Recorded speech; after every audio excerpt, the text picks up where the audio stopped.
भारत माता की, भारत माता की, भारत माता की। थाने सगळाने राम राम। और इतनी भयंकर गर्मी के बीच और आज इस कार्यक्रम से देश के 18 राज्य और केंद्र शासित प्रदेशों से भी लाखों लोग ऑनलाइन आज यहां हमारे साथ जुड़े हैं। थोड़ी देर पहले विकास से जुड़ी 26,000 करोड़ रुपए की परियोजनाओं का यहां शिलान्यास और लोकार्पण हुआ है। मैं इन परियोजनाओं के लिए देशवासियों को, राजस्थान के मेरे भाई बहनों को बहुत बहुत बधाई देता हूं। साथियों, विकसित भारत बनाने के लिए आज देश में आधुनिक इंफ्रास्ट्रक्चर बनाने का बहुत बड़ा महायज्ञ चल रहा है। हमारे देश की सड़कें आधुनिक हो, हमारे देश के एयरपोर्ट आधुनिक हो, हमारे यहां रेल और रेलवे स्टेशन आधुनिक हो, इसके लिए पिछले 11 साल में अभूतपूर्व गति से काम किया गया है। आप कल्पना कर सकते हैं, इंफ्रास्ट्रक्चर के इन कामों पर देश पहले जितना पैसा खर्च करता था, आज उससे 6 गुना ज्यादा पैसा खर्च कर रहा है। 6 गुना ज्यादा। आज भारत में हो रहे इन विकास कार्यों को देखकर दुनिया भी हैरान है।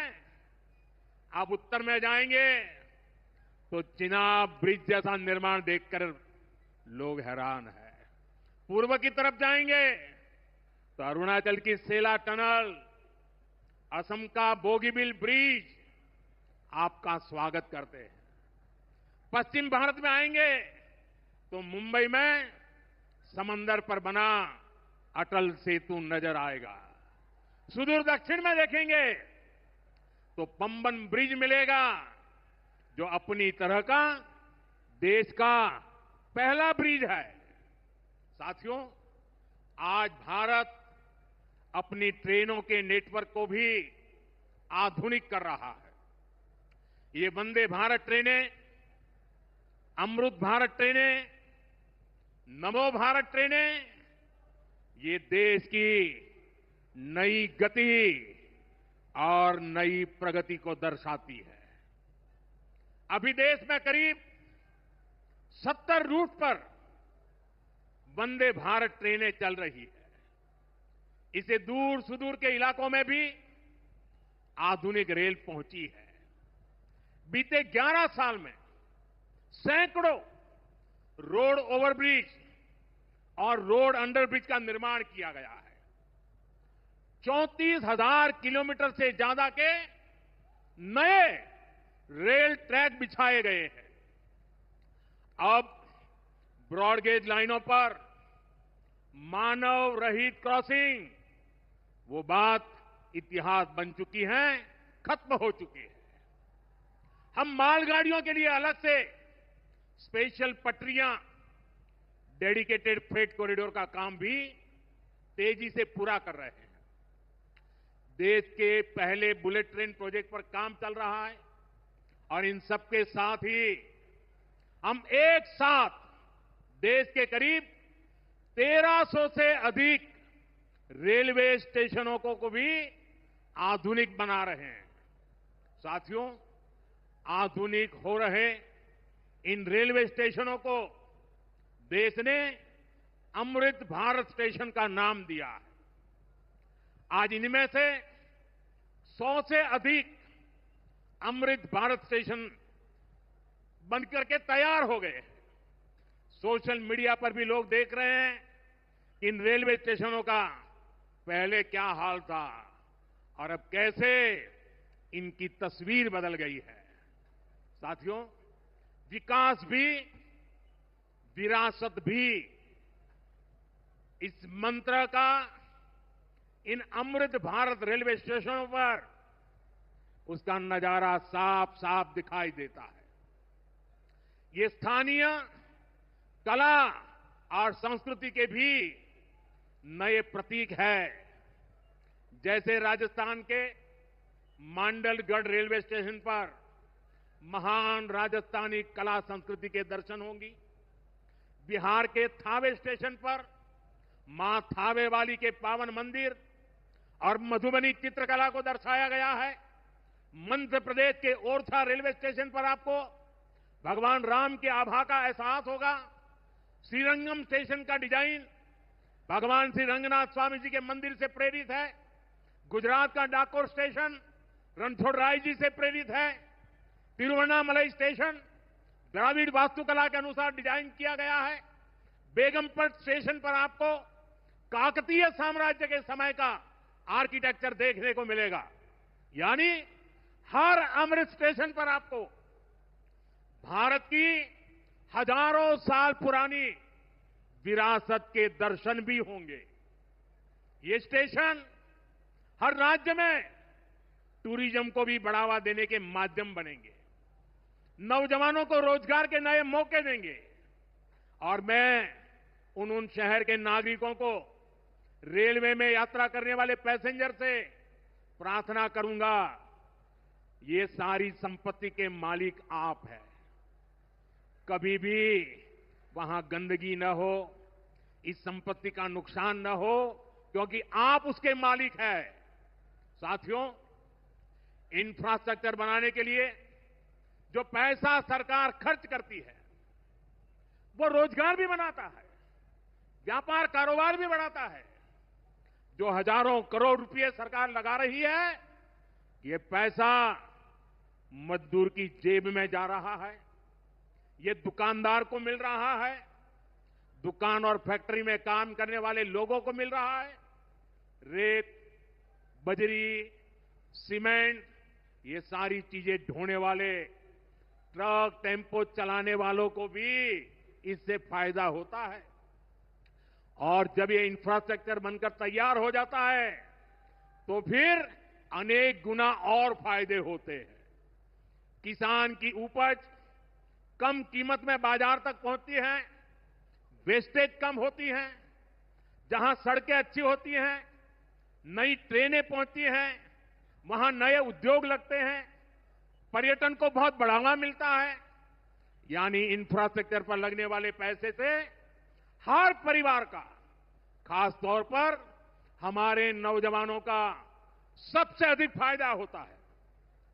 साथियों, इंफ्रास्ट्रक्चर पर जो काम हो रहा है उसका हमारे राजस्थान को भी बड़ा लाभ मिल रहा है। आज राजस्थान के गांव-गांव में अच्छी सड़कें बन रही हैं, बॉर्डर के इलाकों में भी शानदार सड़कें बन रही हैं। इसके लिए बीते 11 साल में अकेले राजस्थान में करीब करीब 70,000 करोड़ रुपए खर्च किए गए हैं। राजस्थान में रेलवे के विकास के लिए भी केंद्र सरकार इस साल करीब 10,000 करोड़ रुपए खर्च करने जा रही है। ये 2014 से पहले की तुलना में 15 गुना अधिक है। अभी थोड़ी देर पहले ही यहां से मुंबई के लिए एक नई ट्रेन को हरी झंडी दिखाई गई है। आज ही कई इलाकों में स्वास्थ्य, जल और बिजली से जुड़ी योजनाओं का शिलान्यास और लोकार्पण हुआ है। इन सारे प्रयासों का लक्ष्य है हमारे राजस्थान के शहर हो या गांव तेजी से उन्नति की ओर बढ़ सके। राजस्थान के युवाओं को उनके शहर में ही अच्छे अवसर मिल सके। साथियों, राजस्थान के औद्योगिक विकास के लिए भी डबल इंजन सरकार तेजी से काम कर रही है। अलग अलग सेक्टर्स के लिए यहां भजनलाल जी की सरकार ने नई औद्योगिक नीतियां जारी की है। बीकानेर को भी इन नई नीतियों का लाभ मिलेगा। और आप तो जानते हैं, जब बीकानेर की बात आती है तो बीकानेरी भुजिया का स्वाद,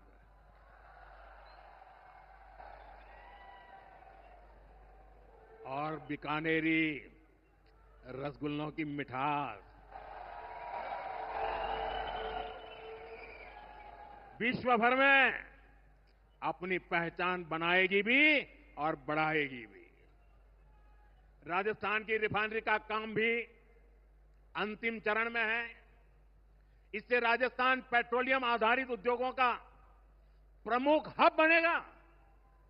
अमृतसर से जामनगर तक जो 6 लेन का इकोनॉमिक कॉरिडोर बन रहा है, वो राजस्थान में श्री गंगानगर, हनुमानगढ़, बीकानेर, जोधपुर, बाड़मेर और जालोर से गुजर रहा है। दिल्ली मुंबई एक्सप्रेसवे का काम भी राजस्थान में लगभग पूरा हो गया है। कनेक्टिविटी का यह अभियान राजस्थान में औद्योगिक विकास को नई ऊंचाई पर ले जाएगा। साथियों, राजस्थान में पीएम सूर्यघर मुफ्त बिजली योजना भी तेजी से आगे बढ़ रही है।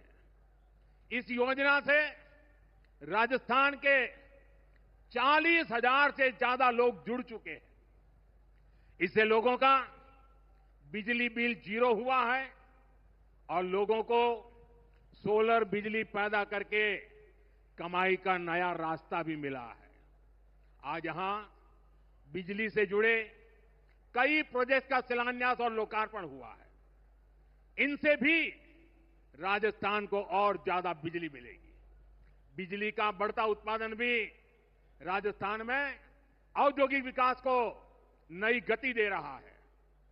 साथियों, राजस्थान की ये भूमि रेत के मैदान में हरियाली लाने वाले महाराजा गंगा सिंह जी की भूमि है।